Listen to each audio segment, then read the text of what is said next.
자, 이번 시간 주제는 유전정보의 중심설입니다. 유전정보의 중심설이란 DNA에 있는 유전정보가 mRNA로 전사가 되고 mRNA로 전사된 내용은 리보솜으로 이동해서 리보솜이 그 mRNA에 있는 정보를 가지고 단백질을 만들어내는 과정을 우리는 유전정보의 중심설이라고 하죠.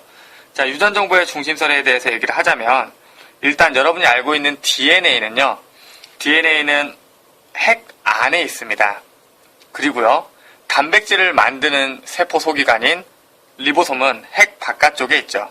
그리고 리보솜이 핵 안으로 들어올 수도 없고 DNA도 핵 밖으로 나갈 수가 없습니다. 그런데 DNA에 있는 이 유전 정보가 단백질을 만드는 설계도이고 이 리보솜이 단백질을 만드는 공장이라고 했을 때 설계도가 없이 어떻게 단백질을 만들 수가 있을 것이며 그리고 어이가 없네. 자, 이번 시간에 배울 내용은 유전정보의 중심설입니다. 유전정보의 중심설이라는 것은 DNA에 있는 정보가 mRNA로 전사가 되고 그 전사된 mRNA를 통해 리보솜에서 단백질을 합성하는 과정, 번역을 통해 단백질을 합성하는 과정을 우리는 유전정보의 중심설이라고 합니다. 여러분들 잘 아시다시피 유전물질인 DNA는 핵 안에 있습니다. 그리고 이 단백질을 합성하는 세포 소기관인 리보솜은 핵 바깥쪽에 있죠. 그런데 이 설계도가 되는 단백질을 만드는 설계도가 되는 DNA가 핵 안에 있고 이 리보솜이 핵 밖에 있게 되면 공장에서 설계도를 볼 수 없는 상황이죠. 그렇다면 이 설계도를 누군가가 이 리보솜에게 전달을 해줘야 합니다. 어찌 되었든 간에 이 핵막 때문에 DNA는 밖으로 나갈 수가 없는 상황이죠. 그렇다면 이 DNA에 있는 정보를 누군가가 리보솜에게 전달을 해줘야 되는데 그 역할을 하는 게 무엇이냐? 그것이 바로 전령 RNA, 영어로 하면 메신저 RNA, 줄여서 mRNA라고 하죠. mRNA가 그런 역할을 합니다. 자, 그렇다면 mRNA는 어떤 식으로 DNA에 있는 정보를 가져가는지 한번 보도록 하죠. DNA는 여러분이 아시다시피 이중나선 구조로 되어 있습니다. 그런데 이 이중나선 구조의 염기와 염기가 마주보는 부분들은 다 수소결합으로 되어 있죠. 그런데 이 수소결합이라는 것은 분자와 분자 사이의 힘 중에서 매우 강한 힘에 속하지만 공유결합에 비하면, 즉 원자와 원자 사이의 공유결합에 비하면 약한 편이에요. 그래서 효소에 의해서 쉽게 끊어질 수가 있죠. 그래서 이게 효소에 의해서 DNA가 이런 식으로 끊어지게 됩니다. 이런 식으로 벌어지게 되고요. 이렇게 DNA가 벌어지면서 이 DNA에 한쪽 사슬이 있겠죠. 이 DNA의 한쪽 사슬을 기준으로 mRNA가 만들어집니다.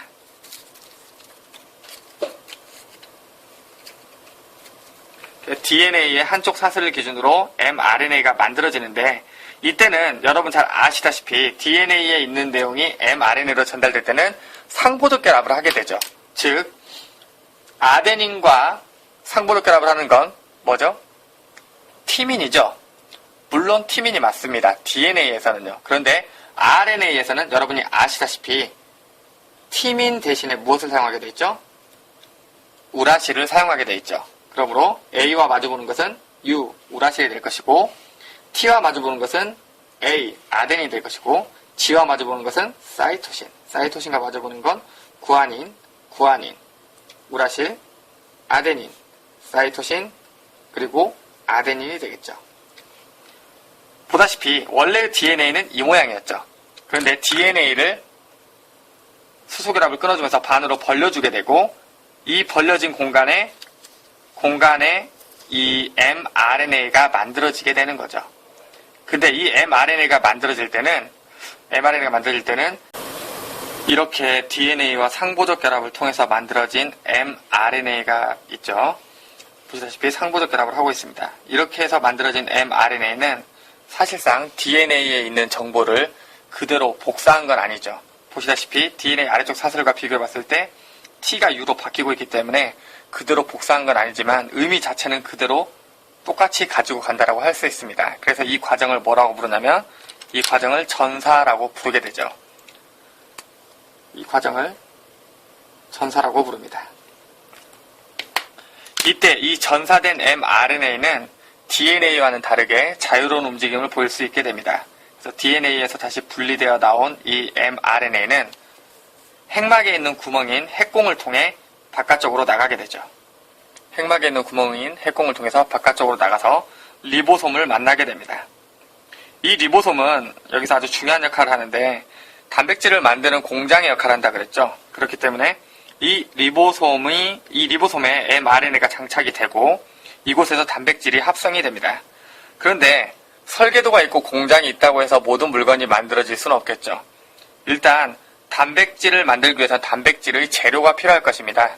단백질의 재료는 여러분이 잘 알다시피 단백질의 기본 단위인 아미노산입니다.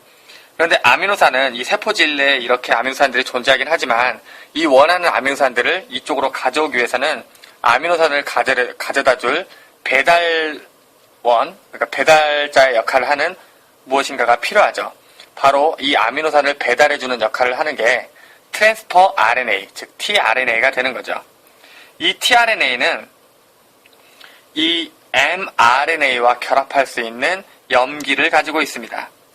참고로 이 mRNA 염기를 3개씩 이렇게 3개씩 묶은 것을 우리는 무엇이라고 부르냐면 코돈이라고 부릅니다. 그리고 tRNA가 가지고 있는 염기 중에 이렇게 3개가 돌출된 부분이 있는데 이 부분을 우리는 안티코돈이라고 부릅니다. 그런데 이 tRNA가 mRNA에 결합하기 위해서는 이것도 마찬가지로 상보적 결합을 해줘야 하기 때문에 mRNA의 염기 서열이 코돈이 UAC라면 여기는 상보적 결합을 가지는 염기 서열을 가져야 되겠죠. 그러니까 U와 상보적 결합을 가지는 A, A와 상보적 결합을 가지는 U, C와 상보적 결합을 가지는 G라는 이 돌출된 염기를 가지게 됩니다. 이때 tRNA가 가지고 있는 바로 이 3개의 돌출된 염기를 우리는 안티코돈이라고 부릅니다. 자, 리보솜에 mRNA가 장착됐을 때 이 tRNA, 안티코돈을 가진 tRNA가 여러 종류가 있겠죠. 그 여러 종류의 tRNA 중에서 이 UAC에 맞는 AUG를 가진 tRNA가 이 mRNA의 상보적 결합을 통해 달라붙게 됩니다. 이때 상보적 결합을 통해서 달라붙을 때 그냥 오는 것이 아니라 얘 역할이 뭐라 그랬죠? 단백질을 만드는 재료인 아미노산을 배달해주는 역할을 한다 그랬죠. 그렇다면 어떤 아미노산을 가져오느냐? tRNA마다 자신이 가져올 수 있는 아미노산이 정해져 있어요. 그래서 UAC, 코돈 UAC인 경우에는 타이로신이라는 아미노산이 달라붙게 되는데 그때 이 tRNA는 이 타이로신이라는 아미노산을 가지고 리보솜으로 오게 되죠. 그리고 이렇게 상보적 결합을 하게 됩니다. 그리고 마찬가지로 GGU라는 코돈이 있다면 그 GGU라는 코돈에 tRNA가 또 달라붙게 되는데 이때 역시 GGU에 맞는 상보적 결합을 하는 CCA라는 안티코돈을 가진 tRNA가 다가오게 됩니다. 이때 다가오면서 마찬가지로 또 아미노산을 가져오게 되는데 이때 가져온 아미노산은 어떤 아미노산이냐? GGU에 맞는 코돈표에서 GGU에 맞는 아미노산, 즉 글라이신을 가져오게 됩니다.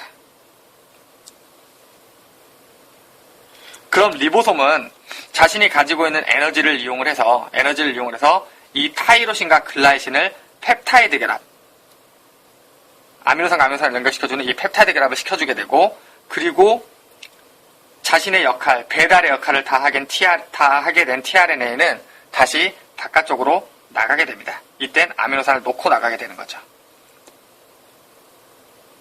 이렇게 놓고 나가게 되는 거고요. 참 깨알같은 준비가 돼 있어서 참 보기가 민망하네요. 자, 이렇게 되고요. 그리고 그 옆에 ACA라는 코돈을 가진 mRNA가 있으면 그 ACA라는 코돈에 맞는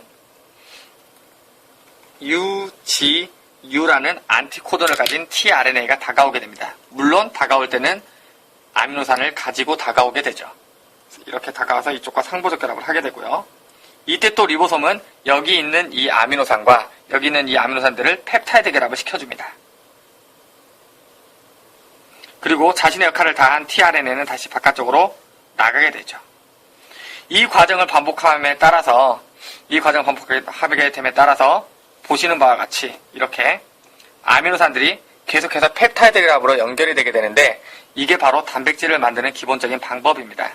그래서 이 전사를 통해 만들어진 mRNA를 보고 리보솜에서 단백질을 만드는 이 과정을 우리는 뭐라 부르냐면, 이걸 우리는 번역이라고 부릅니다. 번역. 그렇다면 이런 과정을 통해서, 물론 지금 선생님은 여기 있는 염기서열을 9개만 제시했기 때문에 아미노산 3개만 달라붙는데, 이 mRNA는 여기 보기에서 보여주는 것보다는 상당히 더 긴 길이를 가지고 있기 때문에 이것보다 더 큰 단백질 분자를 합성할 수 있게 되죠. 자, 그렇다면 여러분들이 이해를 했다면 이제 만약에 문제가 나오게 되더라도 여러분 쉽게 문제를 풀 수가 있겠죠. 문제가 나온다면 어떤 문제가 나올까요? 일단 이 과정에서 DNA만 주어진다면 여러분들은 그에 맞는, 그의 상보적 결합을 할 수 있는 mRNA를 만들어낼 수 있을 것이고, 그리고 이 mRNA와 여러분이 알고 있는 바로 이 코돈표를 통해 이곳에 달라붙을 아미노산의 종류를 알 수 있겠죠. 그렇죠? 한번 예시 문제를 한번 풀어보도록 하죠.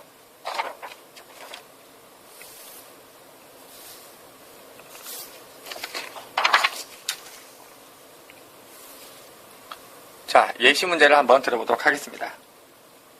어떤 DNA가 이러한 염기를 가지고 있다고 합시다.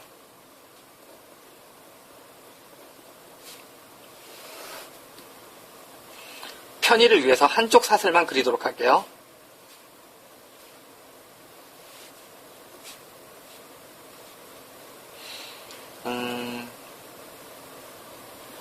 TCA, GC, T, H, C.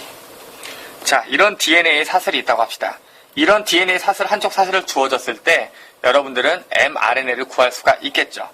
얘와 상보적 결합을 하는 mRNA는 어떻게 그려질 수 있을까요? TCA이기 때문에 색깔을 다른 색으로 해볼게요. T와 상보적 결합을 하는 A, C와 상보적 결합을 하는 G, A와 상보적 결합을 하는 RNA입니다. U, 그리고 C, G, A, U, C, G가 되겠죠. 그리고 이 mRNA를 통해서 만들어진 단백질의 아미노산 순서도 여러분은 쉽게 구할 수 있겠죠.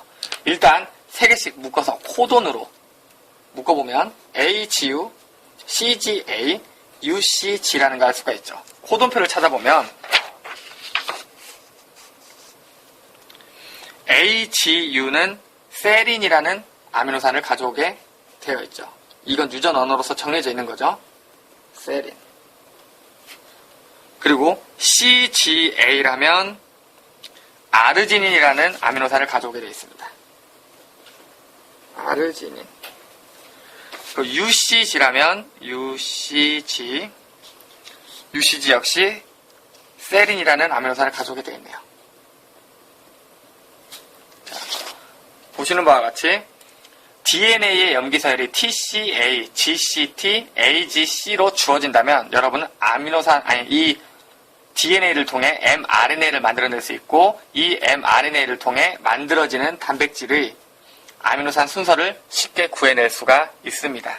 이 정도는 여러분 쉽게 할 수 있을 거라고 믿고요. 자, 추가적으로 말씀드리면 아까 mRNA가 가지고 있는 이 염기서열을 3개씩 묶은 걸 뭐라고 한다고 그랬죠? 코돈이라고 했죠. 그리고 tRNA가 가지고 있는 이 mRNA와 상보적 결합을 하는 tRNA가 가지고 있는 이 3개의 염기를 뭐라고 불렀죠? 이걸 안티코돈이라고 불렀습니다.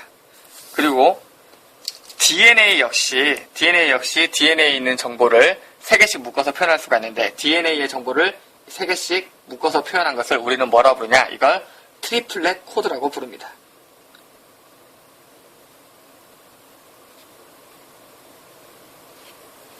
이렇게 해석할 수가 있겠고요. 다시 한번 정리하면 이 DNA를 통해 mRNA가 만들어지는 이 과정을 우리는 전사, 트랜스크립션, 전사라고 부르고요. 그리고 이 mRNA에 있는 정보가 리보솜에서 tRNA의 도움을 통해 단백질이 합성되는 이 과정을 뭐라 부르냐면 우리는 번역이라고 부릅니다. 순서가 기억이 안 나네요. 이렇게 아미노산들을 가져와서 이 아미노산들이 펩타이드 결합을 통해 단백질이 만들어진 과정을 번역이라고 부릅니다. 그리고 아까 말했던 전사의 과정과 번역의 과정을 통틀어서 우리는 유전정보의 중심설이라고 부르게 되죠. 그런데 이때 선생님이 제시했던 바로 이 코돈표를 기억하실 겁니다. 이 언어는요, 지구상에 있는 모든 생명체가 다 똑같은 언어를 사용한다고 합니다. 즉, 사람이 가지고 있는 mRNA에 UUU라는 코돈이 있다면 그때는 페닐알라닌이라는 아미노산이 달라붙게 되죠. 사람뿐만이 아니라 개, 돼지, 닭, 말 할 것 없이 모든 생명체가 다 UUU라는 정보를 보게 되면 페닐알라닌이라는 아미노산을 가져와서 단백질을 합성하게 됩니다. 그럼 이걸 통해서 알 수 있는 사실은 무엇일까요? 언어가 같다라는 것은, 유전적으로 사용하는 언어가 같다라는 것은 예전에 같은 언어를 사용한 조상을 가졌을 거라는 얘기가 되죠. 좀 더 쉽게 얘기하면 지금 여러 가지 종으로 나뉘어지는 생명체들이 원래는 하나의 조상으로부터 시작했을 것이라는 결론을 얻을 수가 있게 됩니다. 자, 유전정보의 중심설은 여기까지 정리해 보도록 하겠습니다.